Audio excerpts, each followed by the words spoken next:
Ya Allah yang Maha Kudus, yang kami sembah di dalam nama Tuhan Yesus Kristus, pagi ini dengan segala keberadaan kami datang kepadamu Tuhan, kami rindu untuk firman-Mu terus disuarakan dalam hidup kami, firman-Mu menjadi kekuatan buat kami, firman-Mu membawa kami untuk terus mengenal Tuhan, firman-Mu juga membuat kami terus bertumbuh dalam karakter yang serupa dengan Kristus. Maka kami percaya ya Roh Kudus, Roh kebenaran, Engkau mengurapi kami semua dengan kebenaran-Mu sehingga kami hidup dalam kebenaran Tuhan.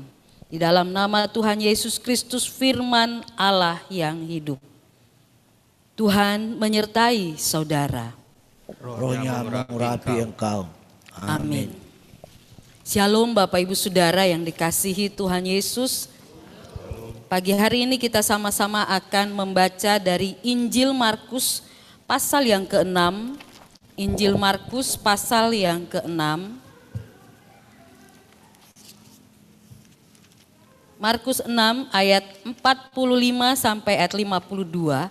Saya mengajak kita semua berdiri.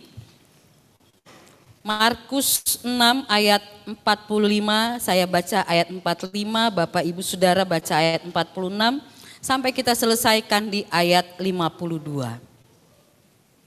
Yesus berjalan di atas air.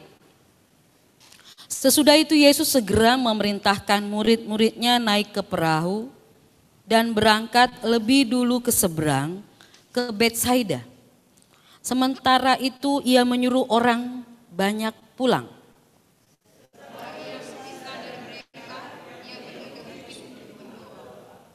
Ketika hari sudah malam, perahu itu sudah di tengah danau, sedang Yesus tinggal sendirian di darat.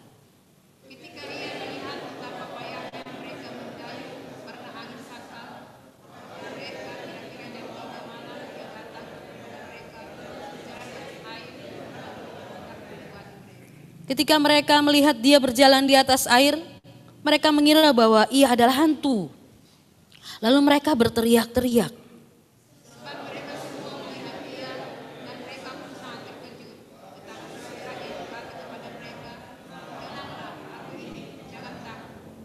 Lalu ia naik ke perahu mendapatkan mereka, dan angin pun redalah.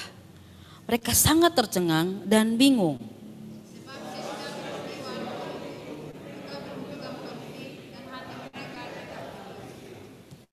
Demikianlah pembacaan Alkitab, terpujilah Tuhan Yesus Kristus. Yang berbahagia ialah bagi kita semua yang mendengar firman, melakukan firman dan memelihara firman dalam hidup kita hari lepas hari. Haleluya.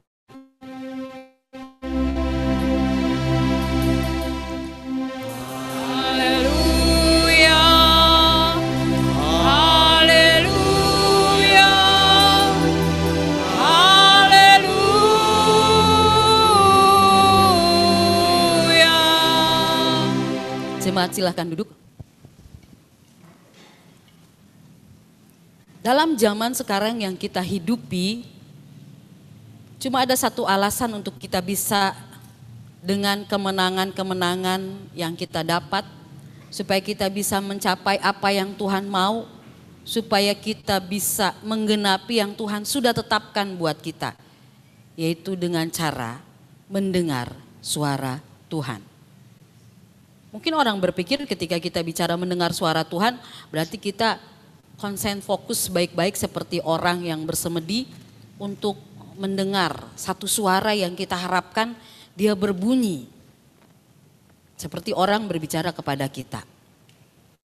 Tapi sebenarnya apa yang mau kita temukan dari peristiwa ini? Mendengar suara Tuhan, mendengar suara Kristus di tengah krisis. Kenapa harus tema ini yang menjadi bagian kita untuk kita sama-sama perhatikan? Mari kita lihat dalam konteks bacaannya. Yang terjadi ketika Yesus sudah melayani untuk orang banyak, 5.000 orang, memberi makan mereka. Lalu Yesus mulai memiliki satu privasi tersendiri, dia mau pergi berdoa. Dan dia suruh murid-muridnya naik perahu, duluan aja ke seberang. nanti saya menyusul. Karena Yesus punya kepentingan, dia mau berdoa. Dan setelah dia berpisah dengan murid-muridnya, malam itu sudah malam ya, jam 3 kira-kira, maka murid-muridnya yang sedang di perahu di tengah danau itu mengalami angin sakal yang membuat mereka dikatakan di situ, ketika ia melihat bahwa betapa payahnya mereka mendayung karena angin sakal, maka kira-kira jam 3 malam ia datang dan mereka berjalan di atas air dan ia hendak melewati mereka. Bapak Ibu, mari kita perhatikan di sini. Murid-murid terbiasa dengan berlayar di air, terbiasa dengan perahu, terbiasa dengan air. Itu udah jadi bagian daripada murid-murid.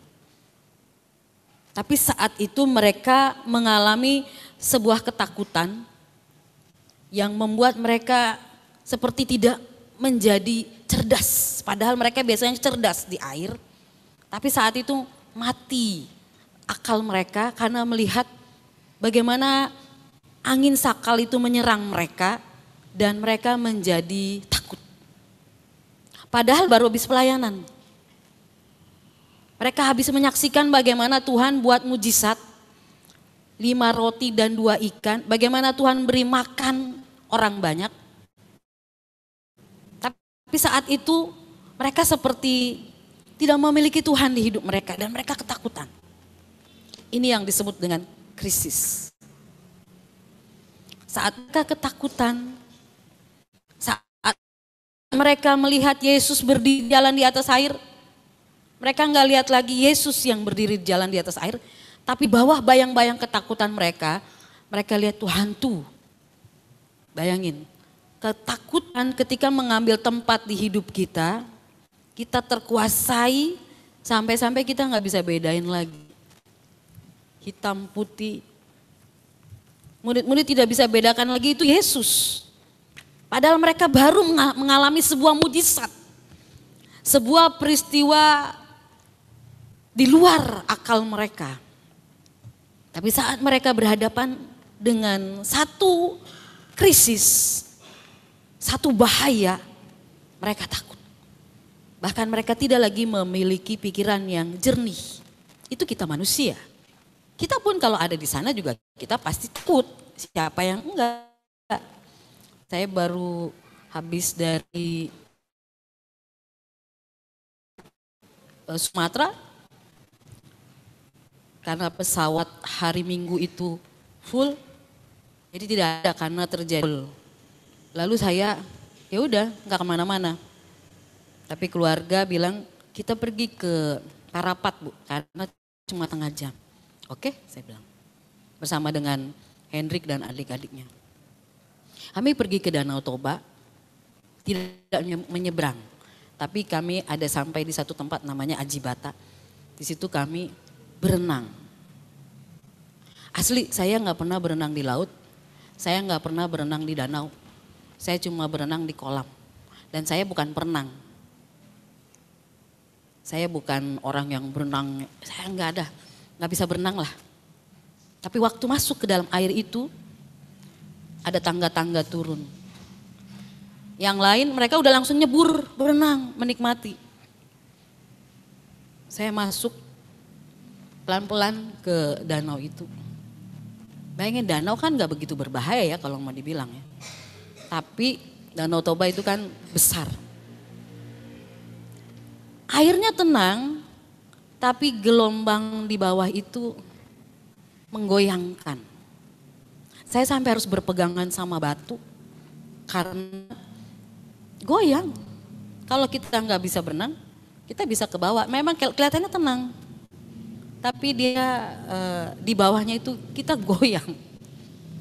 Di saat itu saya berpikir gini, Tuhan, gimana murid-murid mengalami angin sakal?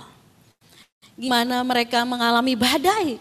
Baru segini aja saya udah goyang. Apa kabar dengan badai yang ada di laut yang bisa melempaskan kapal itu? Saya pernah juga berlayar dengan kapal kayu dari Kupang ke Surabaya. Di mana kapal itu dihempas sana sini. Itu juga menjadi sebuah ketakutan. Tapi saya masih merasa aman. Cuma waktu masuk danau kemarin saya berpikir, ini belum goyang. Baru segini aja kita bisa goyang. Apalagi peristiwa yang dialami oleh murid-murid. Mungkin Bapak Ibu yang sudah pengalaman berenang di laut sudah lebih merasakannya ya. Tapi bagi saya di situ saya mengingat, oh iya ya Tuhan ya. Hidup kita kadang-kadang baru digoyang sedikit aja kita sudah panik. Goyang sedikit saja kita sudah mulai banyak pikiran yang datang silih berganti, suara-suara yang silih berganti. Membuat kita bisa goyang padahal kita Kristen bertahun-tahun. Padahal kita baca Alkitab, padahal kita punya janji-janji firman Tuhan. Padahal kita kuasai ayat-ayat firman Tuhan, jangan takut. Ada banyak, tapi begitu ada di sebuah krisis, disitulah kita teruji, kita kuat atau tidak. Murid-murid yang ikut Yesus tiap hari, mereka lihat langsung dengan mata kepala mereka sendiri. Dan saat itu sampai-sampai mereka tidak bisa lihat Yesus, mereka panik dengan angin sakal, suara yang mereka dengar hanya gemuruh. Sehingga mereka tidak lagi bisa membedakan ada suara Tuhan, mereka tidak lagi bisa melihat itu Yesus. Tapi mereka dikuasai oleh apa? Ketakutan. Itulah manusia. Saat kita juga mengalami banyak suara di hidup kita. Setiap hari kita memiliki suara-suara di kehidupan kita. Kita bertemu dengan suara dan pilihan-pilihan di hidup kita. Dan biasanya itu terjadi saat kita lemah. Saat kita krisis, ada suara kekhawatiran yang datang kepada kita. Yang membuat kita khawatir. Emang cukup? Emang bisa? Emang bisa lunas? Kekhawatiran itu datang. Emang ada jawabannya? Udah berdoa. Suara itu enggak di luar, bisa juga dari luar. Tapi suara itu datang dengan sendirinya muncul di pikiran kita. Padahal kita beriman, tapi lagi-lagi suara-suara itu bisa saja. Mungkin tidak dalam bentuk angin sakal, tapi dia bergemuruh. Suara kemalangan kita, betapa kita sering mengasihani diri kita sendiri. Kasihan deh kita, ya karena nasib saya begini, ya gak mungkinlah saya bisa seperti yang lain. Ya betapa malangnya saya, suara kemalangan yang seru-seru memanggil kita. Suara yang membandingkan ketika lihat di TV, ketika lihat hidup orang lain. Kok hidup saya tidak sama dengan dia, kok hidup saya tidak sama dengan yang di TV. Kita membanding-bandingkan, suara yang membanding-bandingkan. Kok anak saya berbeda dengan anak orang, kok doa orang lain anaknya dijawab, doa orang tua lain untuk anaknya dijawab, kok untuk anak saya belum. Kita membanding-bandingkan suara keraguan yang muncul di mana kita habis berdoa kita begitu yakin, tapi begitu selesai berdoa kita lihat kenyataan, kita ragu lagi. Inilah yang ditegur Yesus dalam ayat 52. Sebab sesudah peristiwa roti itu mereka belum juga mengerti dan hati mereka tetap degil. Kata degil ini menunjukkan keras hati. Keras hati ini bukan bicara orang yang istilahnya kan kalau kita suka bilang yang melawan-melawan, anak nakal atau apa, bukan. Tapi ini bicara tentang kita tahu firman, kita tahu kebenaran, tapi kita nggak mau lakukan. Suara yang membuat ketakutan. Ketakutan kita itu muncul karena trauma-trauma kita. Suara intimidasi. Tekanan-tekanan di bawah kalimat-kalimat atau kata-kata orang lain yang menekan kita. Suara kebencian yang mana membawa kita untuk membenci. Suara asumsi kecurigaan. Oh jangan-jangan. Oh saya sakit karena saya dibuat orang. Oh saya sakit karena saya diguna-gunain orang. Segala macam asumsi kecurigaan terhadap orang. Suara kesombongan bisa ada juga, saya bisa. Muncul di diri kita sendiri yang mengendalikan pikiran kita. Suara kesombongan, saya bisa, saya sanggup, saya punya ini, saya punya itu. Suara iri hati. Kita iri satu dengan yang lain. Kita iri, kita cemburu. Dengan pasangan, kita cemburu dengan perlakuan-perlakuan yang kita pikir orang tua kita membedakan kita. Yang mana suara-suara itu bisa muncul dalam hidup kita. Kita tidak berhadapan dengan angin sakal seperti murid-murid di danau.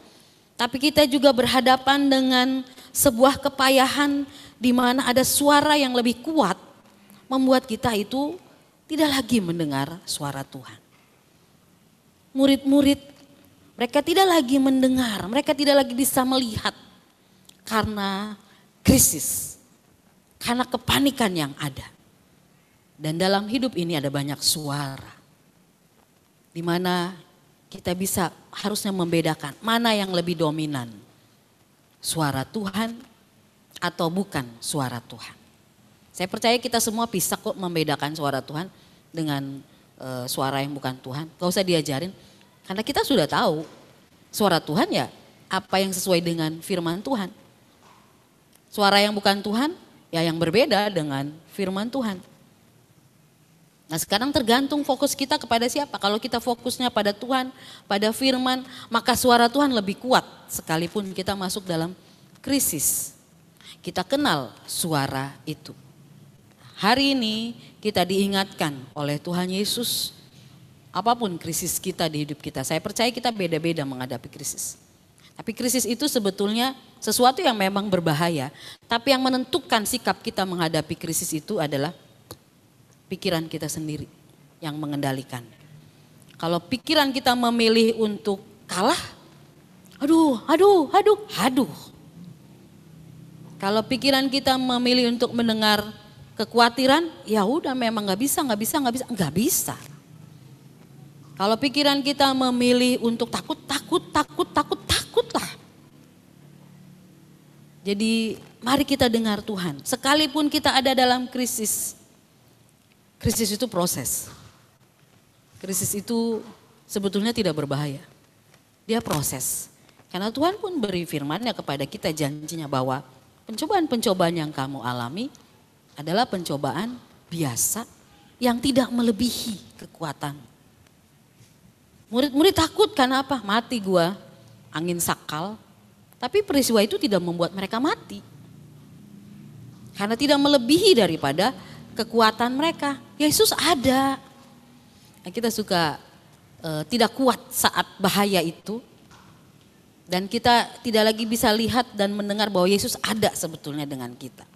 Dia jaga kita, dia tolong kita. Sederhana aja sebetulnya. Cuma yang bikin kita tidak bisa mendengar suara Tuhan saat krisis yaitu pikiran kita sendiri.